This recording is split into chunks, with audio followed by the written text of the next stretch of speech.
A grande colheita. A grande colheita se dará no final dos tempos, quando Cristo vier com seus anjos. Jesus conta uma das parábolas sobre a parábola do joio e do trigo. Seus discípulos, sem saber o que significavam, perguntam a ele: o que significa, mestre?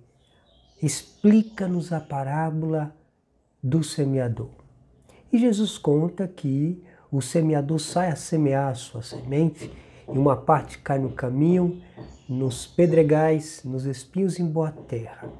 A que caiu nos pedregais são as pessoas que ouvem a palavra de Deus, mas não compreendendo, o maligno vem e arrebata como um pássaro que pega aquela semente no meio do caminho. A outra semente nos pedregais é aquela que recebe a palavra com toda alegria, mas com as perseguições e porque não tem raiz, o sol vem, queima aquela plantinha e morre. Então, são os cuidados desse mundo, são as perseguições. A que cai nos espinhos é aquela semente que cai, né? E muito se parece com a dos pedregais, recebe com alegria, com avidez a palavra, aquela coisa toda, mas por conta da fascinação deste mundo e por conta da riqueza, sufoca essa semente e essa semente não pode germinar.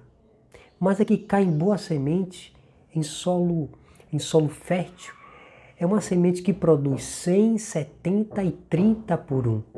É aquele que compreende a palavra de Deus e põe em prática. Então os apóstolos perguntam ao Senhor: mas o que significa o joio e o que significa o trigo?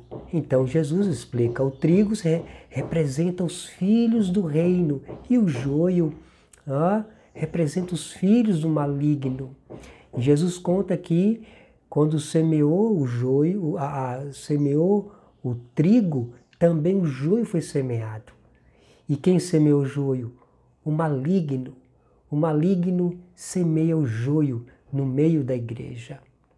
E aí cabe para nós o seguinte, que na grande colheita, porque antes mesmo os apóstolos disseram que quando cresceram o joio e o trigo junto, os apóstolos quiseram arrancar o joio, mas Jesus disse: não, deixai eu crescer junto, para que ao arrancá-lo não venham com eles o trigo também. Então Jesus conta que no dia, na grande colheita, onde os anjos vão vir e separar tudo que causa escândalo no reino de Deus e neste mundo, né? Tudo que seja pecaminoso, ele vai amarrá-lo, amanietá-lo e lançá-lo na fornalha, no fogo, representando o juízo de Deus. Mas que o trigo seria guardado no celeiro do Senhor. Ora, o que eu quero dizer para você, que você, ao ouvir o Evangelho, seja bom terreno, para que seja germinada a palavra de Deus e você seja joio, ou você não seja joio, mas que você seja trigo de Deus, como Policarpo de Esmina, que quando foi lançado no Coliseu de Roma aos leões, disse: estou sendo oferecido como trigo aos dentes dos leões, para oferecer a Deus o verdadeiro pão espiritual. Que na provação, né, nos momentos adversos, você seja esse trigo que, se oferecendo na provação da fornalha, você seja um verdadeiro pão espiritual para Deus. Somente o trigo Deus colhe, Jesus colhe, e reserva na sua despensa, que é o céu. Que você seja trigo e não joio.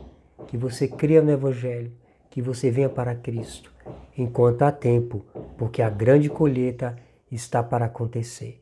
E de que lado você quer ficar? Do lado do joio, que será queimado, ou do lado do trigo, que será guardado no celeiro? Deus te abençoe. Amém.